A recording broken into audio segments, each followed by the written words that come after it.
मध्य प्रदेश के पूर्व सीएम कमलनाथ हमेशा की तरह आज चुनाव प्रचार के आखिरी दिन जुन्नारदेव स्थित गांधी चौक पर अपनी अंतिम जनसभा को संबोधित किया है। इस दौरान उन्होंने प्रदेश में एक बार पुनः कांग्रेस की सरकार बनाने का आश्वासन लोगों से मांगा है। इसके अलावा कोयलांचल की सबसे बहुप्रतीक्षित मांग कन्हान क्षेत्र की बंद हो रही कोयला खदानों को चालू करने की बात कही गई है। नाम नहीं ले रहा, घनश्याम भाई, उम्मीदवार सुनील उइके जी, सबका सम्मानित मेरे साथीगण, आप भी मेरे लिए उतने सम्मानित हैं, इसलिए मैं सबका नाम नहीं ले रहा। बहुत खुशी हुई आप सबके बीच में आके। परंपरागत आखिरी सभा इसी चौक से करते हैं और जब भी मैं आया मैंने इन दुकानों का जिक्र किया। आपको याद है? मैं देखता हूं कि कितनी बड़ी है आपकी दुकान। अभी आधी वक्त देख रहा था कितने सारे हमारे गहने की दुकानें खुली हुई हैं। बहुत पुराना संबंध है आप सबके साथ। जो बुजुर्ग बैठे हैं गवाह हैं कि छिंदवाड़ा क्या था। मुझे याद है 42 साल पहले, 40 साल पहले अगर छिंदवाड़ा में हम बात करते थे छिंदवाड़ा की, तो लोग पूछते थे कौन सा छिंदवाड़ा, वो नागपुर वाला। छिंदवाड़ा का नाम नक्शे में नहीं था। ये भी एक छिंदवाड़ा था। मुझे याद है 80 में यहाँ की खदानें को खुला रखने के लिए मैंने पूरा प्रयास किया। WCL से तो बोरिंग कराई ताकि कुछ खदान खुली रहे, कुछ समय तक हम खुलवा सके। पर अब आगे की चुनौती भी बहुत बड़ी है। हमारा छिंदवाड़ा क्या था? यहाँ लोगों ने पैसेंजर गाड़ी नहीं देखी थी, सही बात है, खाली माल गाड़ी देखी थी, पैसेंजर गाड़ी नहीं दी थी। अब तो दिल्ली तक की गाड़ी देखते हैं हम, सही है। और मैं हर्रई में था, उनको बता रहा था कि उस समय पता नहीं लगता था अगर हम नरसिंहपुर जाएं कि हर्रई कब आता है कब जाता है। मैं सौंसर गया था उस दिन। सौंसर एक बस्ती हुआ करती थी, आज सौंसर में कितनी रौनक है। बोरगांव तो पता नहीं चलता था बोरगांव है कहाँ, कौन सा गांव है, जो गुजर गए पता नहीं कौन सा बोरगांव है। हमारा पतालकोट 2.5 घंटे नीचे चलना पड़ता था। इन बच्चों को नहीं पता, उनका संबंध दुनिया से केवल नमक का था। जंगली आम की गुठली को सुखा के अपना आटा बना लेते थे, सीमित कपड़े पहनते थे, महुए के पेड़ से अपनी शराब और अपनी सब्जी बना लेते थे। वो भी एक छिंदवाड़ा था। आज वहाँ जाइए पतालकोट, वहाँ के बच्चे जीन और टी-शर्ट में घूमते हैं। ये है आज छिंदवाड़ा की अपनी पहचान है। आप जहाँ भी जाएं आप छाती ठोक कर कह सकते हैं हम छिंदवाड़ा से आए हैं, सही बात है। ये सब संभव हुआ क्योंकि आपने मुझे प्यार और विश्वास दिया। इस प्यार और विश्वास से जो मुझे बल और शक्ति मिली, मैंने छिंदवाड़ा का नक्शा बनाया, एक नया नक्शा बने, हमारी आर्थिक गतिविधि बने। अगर 6000 किलोमीटर सड़कें बनाई, मुझे याद है मैं धक्के खाता था जीप में, वापस जाता था 1 किलो मिट्टी मेरे बदन में होती थी। कितनी सड़कें थी, कितने स्कूल थे, लोग प्राइमरी स्कूल के लिए तड़पते थे, कितने कॉलेज थे, कितने अस्पताल थे। ये सब आप गवाह हैं। हमारे बुजुर्ग बैठे हैं, माताएं बैठी हैं, आप गवाह हैं। मैंने तो अपनी जवानी समर्पित कर दी छिंदवाड़ा के लिए और आपने मुझे अपना प्यार और विश्वास दिया। छिंदवाड़ा की अपनी पहचान बनी। आज 17 को चुनाव है। हर चुनाव का अपना मायने होता है। जिला पंचायत के होते हैं, नगर निकाय के होते हैं। 17 तारीख को जो चुनाव है, ये केवल एक उम्मीदवार का नहीं है, ये केवल एक पार्टी का नहीं है, ये छिंदवाड़ा के भविष्य और मध्य प्रदेश के भविष्य का चुनाव है। और आप रक्षक हैं, आप रक्षक हैं छिंदवाड़ा के भविष्य के, आप रक्षक हैं मध्य प्रदेश के भविष्य की। और आगे का रास्ता भी बहुत लंबा है। मैं नौजवानों को देखता हूँ, सबसे बड़ी चुनौती ये नौजवान है जो बैठे हैं। हमारे बुजुर्गों ने तो अपना जीवन काट लिया, पर नौजवान जो निर्माण करेंगे हमारा छिंदवाड़ा का, हमारे मध्य प्रदेश का, आज अगर उसका भविष्य अंधेरे में रहा तो मध्य प्रदेश का कैसा निर्माण होगा, हमारे छिंदवाड़ा का कैसे निर्माण होगा। आज का नौजवान में एक तड़फ है, वो ठेका नहीं चाहता, कमीशन नहीं चाहता, वह तो व्यवसाय का मौका या अपने हाथों को काम चाहता है। और यही सबसे बड़ी प्राथमिकता, हमने स्किल सेंटर बनाए। इतने स्किल सेंटर पूरे देश में किसी जिले में नहीं है।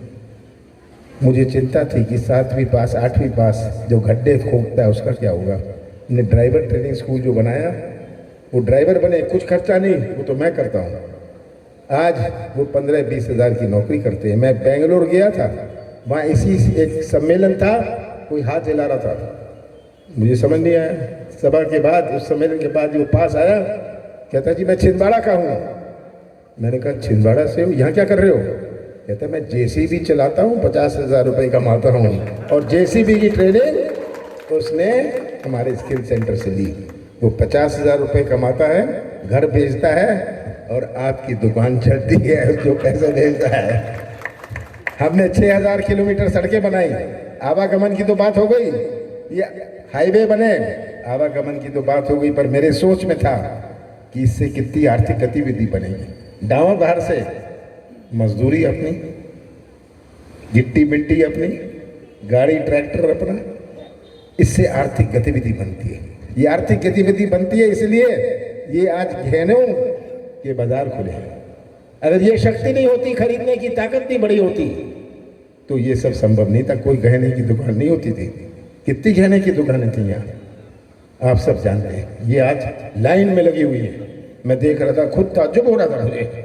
मैंने कहा तो सब दुकानें भरी हुई थी, ठीक है दिवाली आ रही है, हाँ, पर दिवाली आई, सब दिवाली की भी खरीदी कर रहे हैं, पर ये आज हमारी आर्थिक गतिविधि बनी। इस आर्थिक गतिविधि से हमारे बाजारों में रोशनी आई, और यही आज मेरा लक्ष्य है। नौजवानों को कैसे मौका मिला जाए। हमारे माताओं और बहनों ने कितने प्यार से पाला पोसा है, और भटकता हुआ नौजवान आज क्या करेगा। यही मेरी सबसे बड़ी प्राथमिकता रहेगी, और ज्यादा नहीं कहना चाहता। वो तो मैं कहूँगा ही, मुझे वो चिंता नहीं है आगे की। कह रहे WCL क्वार्टर क्या चीज होती है? इनके खदान बंद हुए, मैंने तो शुरू किया था, मैं मुख्यमंत्री बना था, कि इनको यहाँ से भगाओ। किस खुशी में आपने जमीन रखी हुई है? जमीन हम पट्टा देंगे WCL के। और हमारी सरकार बनी थी, 15 महीने के लिए, जिसमें से 2.5 महीने आचार संहिता और लोकसभा चुनाव में गया। 11.5 महीने मेरे पास थे। मैंने प्रदेश को अपनी नीति और नीयत का परिचय दिया। हमने प्रदेश में 27 लाख किसानों का कर्जा माफ किया पहली किश्त में, और छिंदवाड़ा में 75,000 किसानों का कर्जा पहली किश्त में माफ किया। दूसरी किश्त चालू करी थी और हमारी सरकार नहीं गई। मैं सौदा कर सकता था, सौदा हुआ, मैं भी कर सकता था। मैं तो मुख्यमंत्री था, विधायक आते थे कि हमें इतने करोड़ रुपए मिल रहे हैं। मैंने कहा ले लो, मौज करो, मैं सौदा करने वाला नहीं हूँ। हमारी छिंदवाड़ा की पहचान सौदे की राजनीति से नहीं होगी। मैंने सौदा नहीं किया, कुर्सी नहीं रही, कोई बात नहीं, पर आज प्रश्न हमारे भविष्य का है। हमने अपनी नीति और नीयत का परिचय पूरे प्रदेश को दिया। मैं रोज 3-4 जिलों का दौरा कर रहा हूँ। मेरे ऊपर प्रदेश की पूरी जिम्मेदारी है। ये जिम्मेदारी तो आपके कंधों पर है ना? और ये जिम्मेदारी आपके कंधों पर है। हमारे माताएं बहनें बैठी हैं। अभी 5 महीने पहले लाडली बहन, इसकी पहले ये लाडली नहीं थी, ये तो 5 महीने से लाडली बनी, सही है? हाँ, और कहते हैं ये गुमराह कर लेंगे। बहनों, अभी ने कहा 30 दिन 40 दिन में 1500 रुपये आपको मिलेंगे, और गैस का सिलेंडर 500 रुपये में मिलेगा। कि पुरुष तो अपनी देखरेख कर लेते हैं, माताओं और बहनों की देखरेख कमलनाथ करेंगे आपको, जो हमारा घर चलाती है। और अंत में एक ही बात कहूँगा, जो 17 तारीख को आप बटन दबाएंगे, याद रखिएगा ये बटन केवल एक पार्टी या एक उम्मीदवार का नहीं है, आप सच्चाई का बटन दबाइएगा, भविष्य का बटन दबाइएगा। मैंने इतने साल आपने मुझे जान लिया, पहचान लिया, कोई मेरे ऊपर उंगली नहीं उठा सकता। सही बात है, कोई मेरे ऊपर उंगली नहीं उठा सकता। और ये मुझे छिंदवाड़ा की शान बनी रही।